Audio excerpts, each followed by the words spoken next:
Hi everybody, welcome to Scotch Kitchen. Another day, we are here again. And today we are going to prepare for you some habibi. So far in my pot I have my vegetable oil and then I have my red onions. When you're cooking habibi, you need red onions because red onions have the amazing flavor. So I've gone in there with my red onion and my vegetable oil, and I'll keep on stirring until all the onions are actually well cooked. Basically, they just start turning a little bit dark, but not too dark. And then straight up, I'll go with my mixed spices. I love using the whole mixed spices because the good thing with the whole mixed spices, they have all the flavors and all the amazing scents. And then straight up after that, I've gone in with bay leaves. As you can see them, me there trying to cut them because the bay leaves that I have had a very basically long.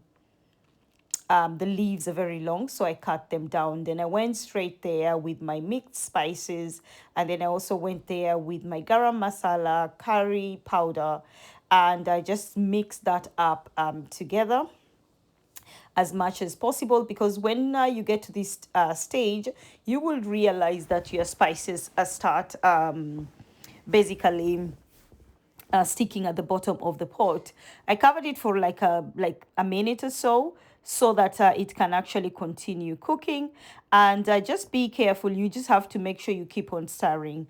After that, I've added my grinded mixed spices, as you can see there. And then immediately after that, I'm going in straight with my lamb chops. I seasoned the lamb chops a night before, so they are well seasoned. That's all I can say. So as you can see there, straight in with your lamb chops, and then I just want them to cook for like a few minutes so that they can soften. Again, lamb doesn't take that long to cook, but we need our lamb really nice and soft. So I'm turning them so that both sides of the lamb can actually get all the lovely juices and the lovely spices.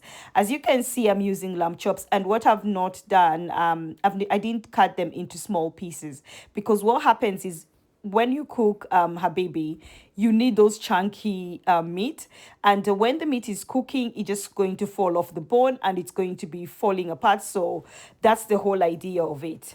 Then after that, I went with my tin tomato, chopped tomatoes, and then fresh tomatoes as well. And then now I'm also going in with my tomato paste. As you can see, my tomato paste came in last because tomato paste makes everything really nice and thick, and also it makes everything really sticky.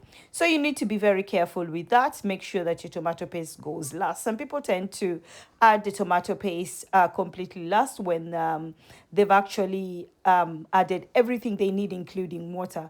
I tend to add my tomato paste together with my other spices, so that with the other tomatoes, so that they can cook together.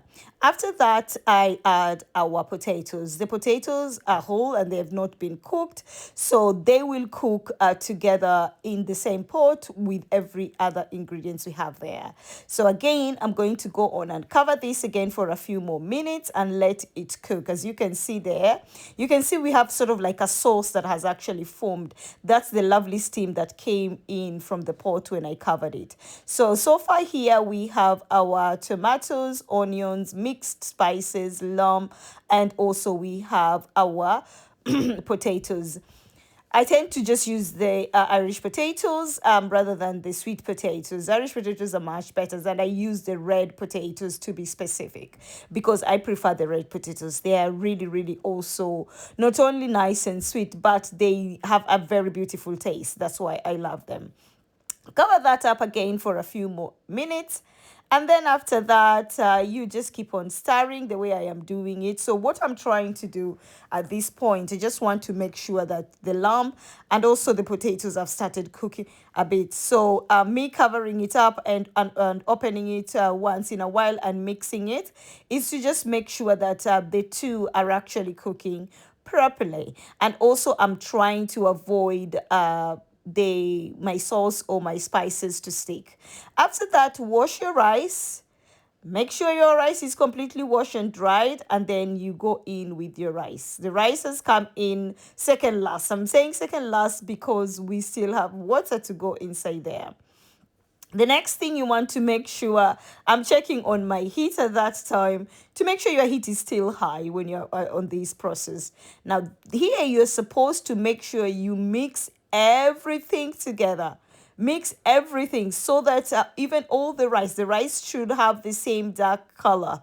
If you're seeing any whitish on the rice, no, you've not mixed properly. You need that mixing to go very, very well. After that, I go in with my water. Always remember 1 cup of rice, 2 cups of water. That's the routine and that's the measurement. When I'm cooking a lot of rice, the way I'm cooking on a big pot, I tend to measure with my eyes. So that's why I'm just giving you a simple advice in regards to measuring your rice. I like covering my rice when it's cooking with foil because I want all the steam to help with the cooking. At that time, I make sure the heat is very, very low. Always keep observing, and again, you don't need to keep on disturbing the rice. Just let the rice cook on its own, very low heat, and then after that you're going to get like an amazing texture of rice, like what I have, what you can see now me using. And if you've realized, I'm using a fork to mix the rice because I don't want to break the rice. I want the grains of the rice to be as whole as possible, and that's what I need. I've actually taken a little piece of lamb there to taste for myself. And then after that, I'm covering this again with clean foil because I want this rice to rest, and that's how it looks after resting. Thank you for always supporting us here at Scotch Kitchen. Do have a lovely day. Bye bye.